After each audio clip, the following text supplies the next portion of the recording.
అనంతపురంలో గత సంవత్సర కాలంగా అభివృద్ధి కార్యక్రమాల కంటే ఎమ్మెల్యే వర్సెస్ మాజీ ఎమ్మెల్యేగా కొనసాగుతోంది. గత అనేక అనేక అయితే ఆరోపణల్లో మాజీ ఎమ్మెల్యేని టార్గెట్ చేసుకుంటూ పెద్ద ఎత్తున ప్రచారం జరుగుతుంది. దీని గురించి మనతో మాట్లాడేందుకు అనంతపురం ఎమ్మెల్యే దగ్గర ప్రసాద్ గారు. సార్, ఏం చెప్తారు? గత సంవత్సర కాలంగా మీ మీద అనేక కుట్రలు కుతంత్రాలు ప్రతి విషయంలో మీ మీద ఆరోపణలు వస్తూ ఉన్నాయి. దీనికి ఏం సమాధానం చెప్తారు? ఈరోజు అనంతపురం అర్బన్ నియోజకవర్గం డెవలప్మెంట్ జరుగుతోంది. నాకు మా ముఖ్యమంత్రి వర్యులు నారా చంద్రబాబు నాయుడు గారు అవకాశం కల్పించారు. ఇక్కడ 23,000 ఓట్లతో అనంతపురం ప్రజలు గెలిపించారు. ఇక్కడే కేవలం అది మా నాయకుడు చంద్రబాబు గారిని, మా యువ నాయకుడు లోకేష్ గారిని చూసి ఇంత భారీ మెజార్టీతో నన్ను గెలిపించారు. దానిని సద్వినియోగం చేసుకుంటున్నాను. 1.5 ఇయర్లో ఈ సంవత్సరం కాలంలో అనేకమైనటువంటి అభివృద్ధి దాదాపు 122 కోట్లతో అభివృద్ధి కార్యక్రమాలు ఇక్కడ జరిగాయి. దాన్ని తట్టుకోలేక కొంతమంది మా పార్టీలో వాళ్ళు కావచ్చు, మా పార్టీలో వాళ్ళే బయట పార్టీల నుంచి నన్ను ఇంతవరకు సింగిల్ కామెంట్ చేసిన వాళ్ళు లేదు. తర్వాత ఈ ఎమ్మెల్యే ఇలా చేస్తానని చెప్పేసి ఏ రోజు మాజీ ఎమ్మెల్యే అనంత వెంకటరామరెడ్డి గారు కానీ ఇంకోటి కానీ మాట్లాడిన దాఖలాలు. కానీ ఈరోజు ఏంటంటే మా పార్టీలో వాళ్ళే ఏదో ఒకటి బురద దల్లలా అంటే వాంటెడ్లీ సీన్ క్రియేట్ చేసి, గతంలో రైస్లో మాధవి అనే ఆమెను ఇంటికి పిలిపించుకొని ఇలా చేయాలమ్మా ఇలా చేయాలని చెప్పేసి ఆమెను పిలిపించేసి ట్రాప్ చేసి నా మీద బురద జల్లారు. అది పోలీస్ స్టేషన్ తర్వాత ఆమెను పిలిపించి ఎంక్వైరీ చేస్తే ఆమె క్లియర్గా ఒప్పుకుంది, ఇలా జరిగిందండి, పలానా దగ్గరికి పోయినాను ఇలా జరిగిందని చెప్పేసి ఆమె రిటర్న్గా ఈరోజు కానీ 4th టౌన్ స్టేషన్లో రిటర్న్గా రాయించి ఇచ్చింది. అలాగే దాని తర్వాత స్నేహ చికెన్ అని చెప్పేసి ఎల్లనూరు పుట్లూరులతో వాయిస్ రికార్డింగ్ పెట్టి ఇచ్చేసి ఏదో మాట్లాడారు. అనంతపురంలో వాళ్ళు మాట్లాడుకుంటే ఎమ్మెల్యేకి సంబంధం అని చెప్పేసి ఆ రోజు మాట్లాడారు. అవి కానీ తేలాయి. ఎల్లనూరు పుట్లూరు ఎవరికి బాగా రిలేషన్స్ ఉన్నాయి అందరికీ తెలుసు. అనంతపూర్లో ఎవరు ఎక్కడి నుంచి వచ్చినారనేది అది కానీ క్లియర్ చిట్టి ఇచ్చారు. ఇవన్నీ మధ్యలో చాలా విధాలుగా ట్రై చేస్తున్నా. నేను అనంతపూర్లో ఎక్కువ ఉంటున్నాను కాబట్టి అవ్వట్లేదు.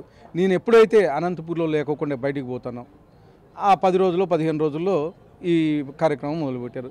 నేను ఒకసారి యూరోప్కి వెళ్ళాను. యూరోప్ పోయినప్పుడు ఏదో ఇష్యూస్ అన్నీ తీసుకొచ్చి చేశారు. మళ్ళీ వచ్చి రావడము ఇది చేసి క్లియర్ చేసుకోవడం. మొన్న ఆస్ట్రేలియా వెళ్ళాను మా అబ్బాయిని కాలేజీలో జాయిన్ చేయించడానికి.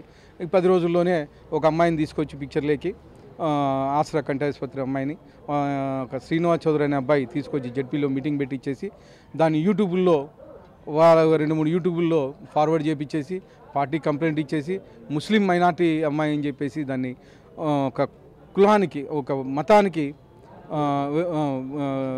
ఇచ్చేపించేసి దాన్ని ఇచ్చేశారు. దాన్ని మళ్ళీ నేను వచ్చిన తర్వాత అసలు ఏం జరిగిందని విచారిస్తే ఎవరైతే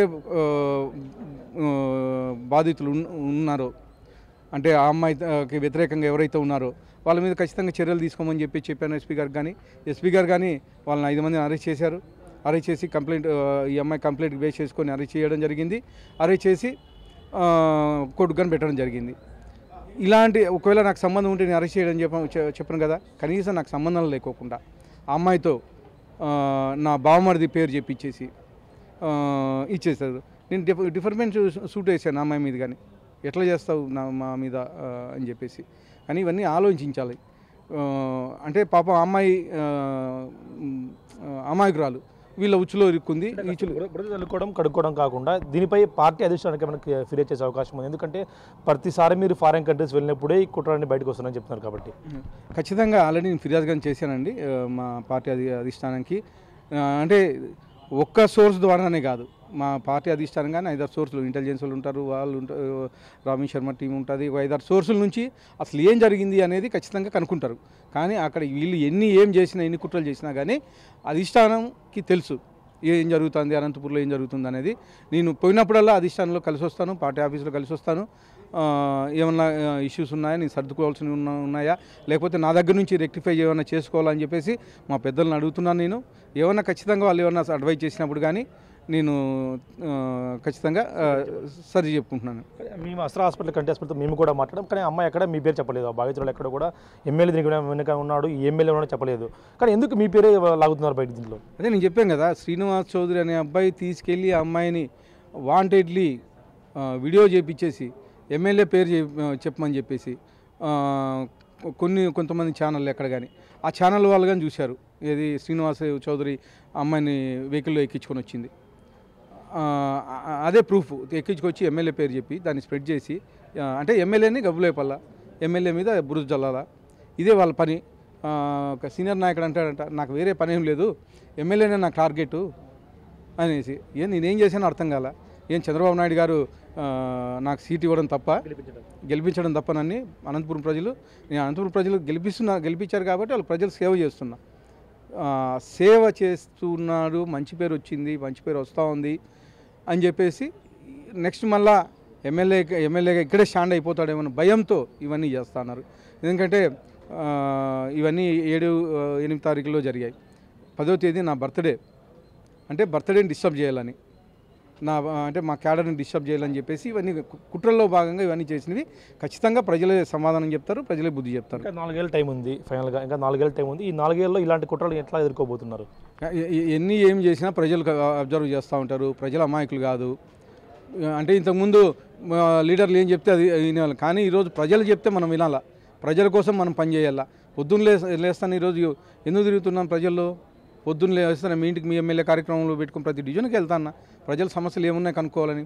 అక్కడికక్కడ ఎలక్ట్రికల్ సమస్యలు అయితే ఏమి, తర్వాత డ్రైనేజ్ సమస్యలు అయితే అక్కడక్కడ ఫోన్ చేయడము ఇమ్మీడియట్గా సాల్వ్ అవుతున్నాయి. ఎన్ని ప్రాబ్లమ్స్ సాల్వ్ అవుతున్నాయి, మ్యాక్సిమం అక్కడ ఉండే చిన్న ఏవైతే ఉన్నాయో, అంటే డబ్బులతో అవసరం లేనివి ఏవైతే ఉన్నాయో ఇమ్మీడియట్గా సాల్వ్ అవుతున్నాయి.